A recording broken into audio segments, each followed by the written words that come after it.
नमस्कार दोस्तों, आपका स्वागत है हमारे YouTube channel RP Hindi story channel में। आज मैं लेकर आया हूँ दिवाली की कथा। वैसे तो कई पौराणिक कथाएं सुनने को मिलते हैं, जिसमें से एक कहानी सुनाऊंगा। मुझे आशा है यह कहानी आप लोगों को ज़रूर पसंद आएगी। आइए सुनते हैं यह कहानी। उत्तरी भारत में कार्तिक कृष्ण पक्ष की त्रयोदशी तिथि के दिन धनतेरस का पर्व पूरी श्रद्धा व विश्वास के साथ मनाया जाता है। धनवंतरि के अलावा इस दिन देवी लक्ष्मी और धन के देवता कुबेर की भी पूजा करने की मान्यता है। इस दिन को मनाने के पीछे धनवंतरि के जन्म लेने की कथा के अलावा दूसरी कहानी भी प्रचलित है। कहा जाता है कि एक समय भगवान विष्णु मृतलोक में विचरण करने के लिए आ रहे थे। तब लक्ष्मी जी ने भी उनसे साथ चलने का आग्रह किया। तब विष्णु जी ने कहा कि यदि मैं जो बात कहूँ तुम अगर वैसा ही मानो तो फिर चलो।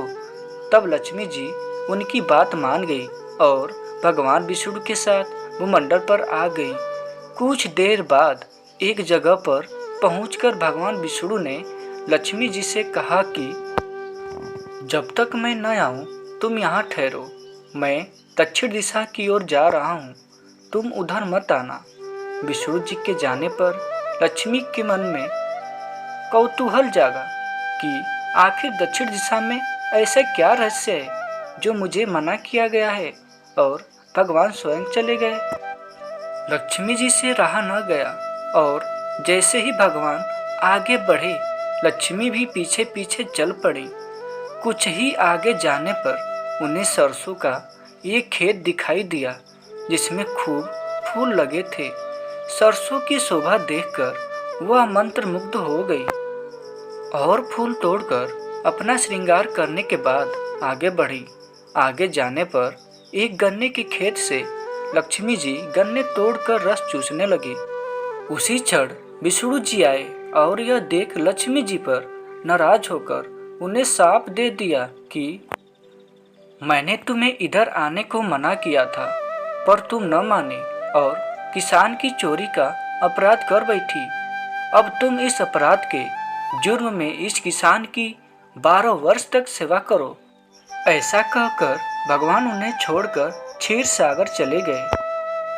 तब लक्ष्मी जी उस गरीब किसान के घर रहने लगी। एक दिन लक्ष्मी जी ने उस किसान की पत्नी से कहा कि तुम स्नान कर पहले मेरी बनाई गई इस देवी लक्ष्मी का पूजन करो, फिर रसोई बनाना, तब तुम जो मांगोगी मिलेगा। किसान की पत्नी ने ऐसा ही किया। पूजा के प्रभाव और लक्ष्मी की कृपा से किसान का घर दूसरे ही दिन से अन्न धन रत्न स्वर्ण आदि से भर गया। लक्ष्मी ने किसान को धन्य धान से पूर्ण कर दिया। किसान के 12 वर्ष बड़े आनंद से कट गए। फिर 12 वर्ष के बाद लक्ष्मी जी जाने के लिए तैयार हुई। विष्णु जी लक्ष्मी जी को लेने आए तो किसान ने उन्हें भेजने से इनकार कर दिया। तब भगवान ने किसान से कहा कि इन्हें कौन जाने देता है, यह तो चंचला है, कहीं नहीं ठहरती। इनको बड़े बड़े रोक नहीं सके। इनको मेरा शाप था, इसलिए 12 वर्ष से तुम्हारी सेवा कर रही थी। तुम्हारी 12 वर्ष सेवा का समय पूरा हो चुका है। किसान हठपूर्वक बोला कि नहीं, अब मैं लक्ष्मी जी को नहीं जाने दूंगा। तब लक्ष्मी जी ने कहा कि हे किसान, तुम मुझे रोकना चाहते हो तो जो मैं कहूँ वैसा करो।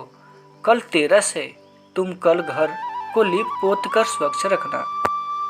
रात्रि में घी का दीपक जलाकर रखना और शाम काल में पूजन करना, और एक तावे की कलश में रुपए भरकर मेरे लिए रखना।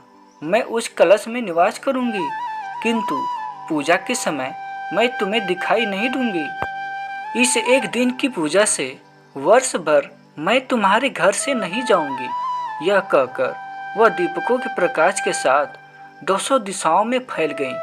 अगले दिन किसान ने लक्ष्मी जी की कथा अनुसार पूजन किया। उसका घर धन्य धान्य से पूर्ण हो गया। इसी वजह से हर वर्ष तेरस के दिन लक्ष्मी जी की पूजा होने लगी। तभी से सभी लोग दिवाली मनाने की प्रथा शुरू कर दिए। मुझे आशा है आप लोगों को यह कहानी ज़रूर पसंद आई होगी, इसलिए मेरे चैनल को सब्सक्राइब और वीडियो को लाइक और शेयर ज़रूर करिएगा। ऐसे ही और भी कहानियाँ लेकर आऊँगा। धन्यवाद।